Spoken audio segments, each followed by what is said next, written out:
Olá, tudo bem? Hoje nós vamos continuar a estudar o continente asiático. Nós vamos ver um país muito importante desse continente, o Japão. Inicialmente, vamos lembrar de algumas características físicas do Japão. Diferentemente do resto do continente, o Japão é um país insular, é um arquipélago. 4 ilhas são as mais importantes, mas esse arquipélago japonês é composto por milhares de ilhas. O arquipélago japonês localiza-se no leste do continente asiático e está numa região geologicamente muito instável. O Japão é sujeito a terremotos e erupções vulcânicas. O relevo do arquipélago japonês é muito diferente do brasileiro. Lá predominam montanhas, dominando praticamente 80% do seu território. Alguns pequenos platôs entre as montanhas e estreitas planícies litorâneas, contornando as ilhas do Japão. O Japão está localizado na zona temperada norte do planeta, entre o Trópico de Câncer e o Círculo Polar Ártico, e está envolvido por áreas oceânicas. Assim, o clima predominante no Japão é o temperado oceânico. É um clima moderado por influência da maritimidade. Importante conhecermos também, com relação ao clima do Japão, as correntes oceânicas que atuam nesse país. Acompanhe comigo o mapa na sua tela. Nesse mapa estamos observando, em azul, as correntes oceânicas frias provenientes do norte, a corrente Oya-shiu, e, através do sul, as correntes oceânicas quentes, Kuroshio. Essas correntes oceânicas interferem no clima do Japão, tornando o norte do arquipélago japonês mais frio e o sul um pouco mais quente e mais úmido.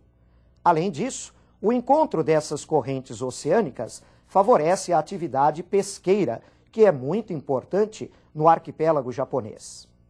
Além disso, precisamos lembrar, com relação aos aspectos físicos do Japão, a sua cobertura de vegetações. O relevo predominantemente montanhoso e irregular fez com que o Japão preservasse suas florestas de clima temperado, com coníferas ao norte. A rede hidrográfica japonesa não é rica como a brasileira e é composta por rios de menor extensão, com muitas quedas de água. Esses rios garantem um elevado potencial hidrelétrico para o Japão, muito aproveitado, mas insuficiente para o abastecimento energético desse país. E como é a população japonesa? Em número de habitantes, o Japão já ultrapassa 127 milhões. É um país populoso e densamente povoado. O Japão tem um território pequeno. A sua densidade está em torno de 340 habitantes por quilômetro quadrado. E as maiores concentrações localizam-se no sudeste de sua principal ilha, a ilha de Honshu, onde encontramos a megalópole japonesa, com a presença de várias grandes cidades, dentre as quais o aglomerado da cidade de Tóquio.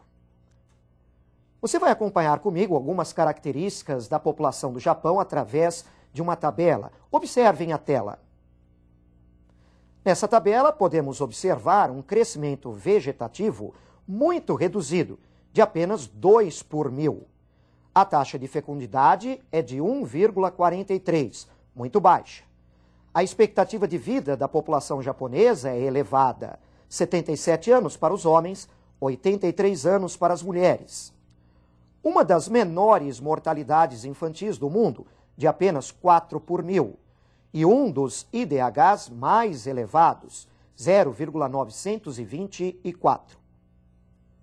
A população japonesa, ela apresenta um elevado grau de escolaridade. É uma população que tem um grau de instrução muito elevado. O crescimento vegetativo da população japonesa é muito baixo, como você viu na tabela. A natalidade é bastante reduzida e a expectativa de vida é alta. Isso se reflete diretamente na composição etária da população do Japão. Assim, acompanhe essa composição etária do Japão na nossa próxima tela. Observem. Neste gráfico, observamos uma população de apenas 15,5% de 0 a 14 anos.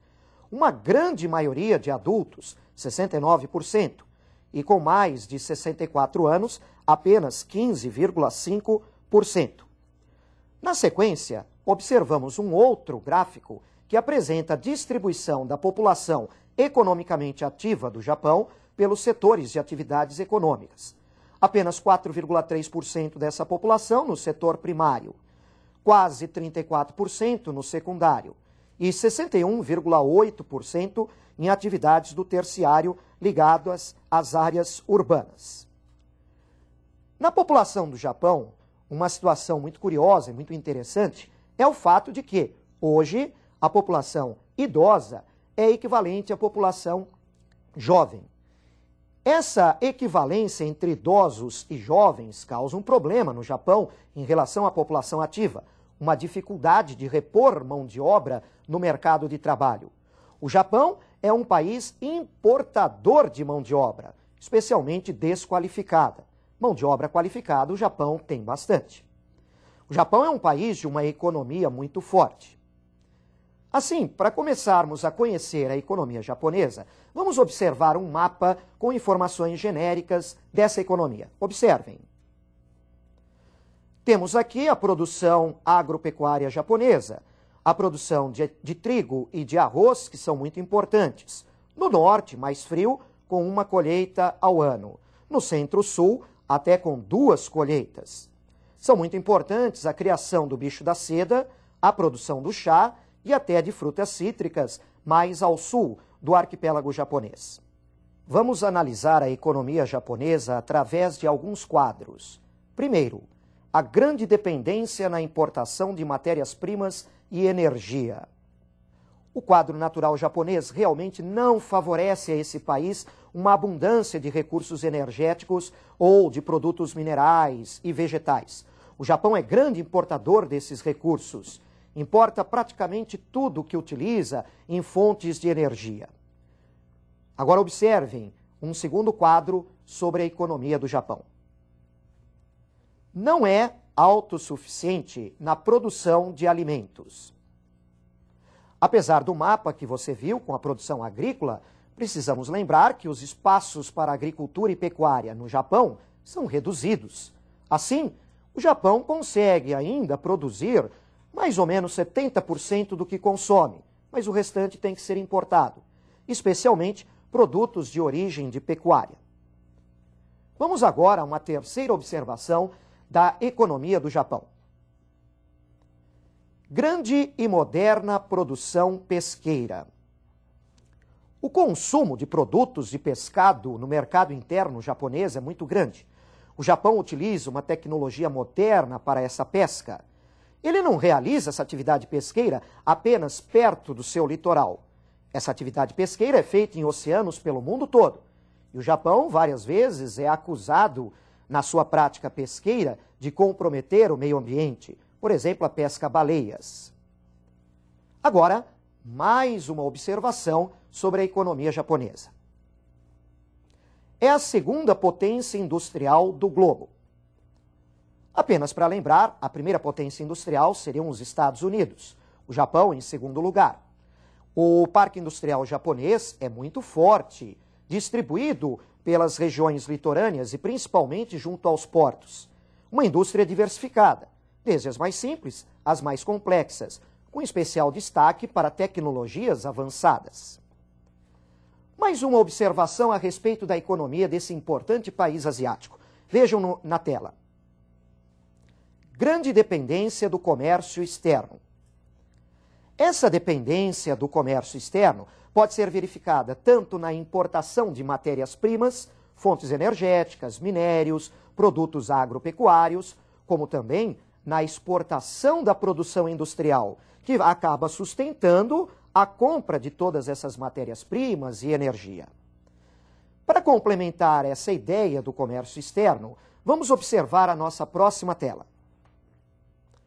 Temos aqui uma tabela mostrando o comércio exterior japonês, um volume de exportações e importações muito grande, com vantagem para as exportações. O Japão é um dos países que mais participa do comércio internacional. O Japão realmente tem um grande destaque no cenário internacional. O comércio exterior é apenas um exemplo. Claro que no mundo competitivo fica difícil manter um superávit comercial tão elevado quanto esse. Agora vamos a uma questão para complementarmos essa análise do Japão. Vejam a tela. Qual é o papel representado pelo Japão no mundo atual? Não podemos esquecer, em primeiro lugar, que o Japão é um dos líderes da economia globalizada. A economia globalizada tem 3 grandes líderes: Estados Unidos, União Europeia e o Japão. Podemos considerar o Japão o líder do bloco asiático. Ele é um país muito importante dentro do bloco da APEC. O Japão é um dos maiores investidores nos tigres asiáticos. Infelizmente, para o Japão, as crises financeiras que atingiram os tigres asiáticos em 97, 98, acabaram resvalando na economia japonesa, que se ressentiu dessas crises. A economia do Japão é sólida, mas ela pode enfrentar problemas. Nos últimos anos do século XX e nesse início do século XXI, a economia japonesa tem patinado um pouco, tem enfrentado sérias dificuldades para voltar a crescer. E é uma economia que atualmente está seriamente ameaçada por problemas financeiros internos. Bancos e instituições financeiras do Japão fizeram empréstimos que não conseguem receber e que tiveram como garantias créditos ou garantias podres que não valem os empréstimos concedidos. Fala-se muito na execução de um grande programa de socorro financeiro às instituições no Japão. Assim, nós conhecemos hoje muitas características importantes do quadro natural, do quadro humano e do quadro econômico do Japão. Não se esqueça que o Japão é um país muito importante no cenário econômico internacional e aquelas observações que nós fizemos da economia do Japão, você deve levar em consideração para o seu vestibular. O Japão, ele não enfrenta problemas de conflitos étnicos e religiosos, como observamos em outras regiões do continente asiático. Ele não é um país que tenha problemas grandes como as áreas subdesenvolvidas do continente. Mas os problemas que o Japão vive podem afetar a economia mundial. Muito bem, espero que você tenha aproveitado esta aula e nós nos encontramos então na nossa próxima aula. Até mais então.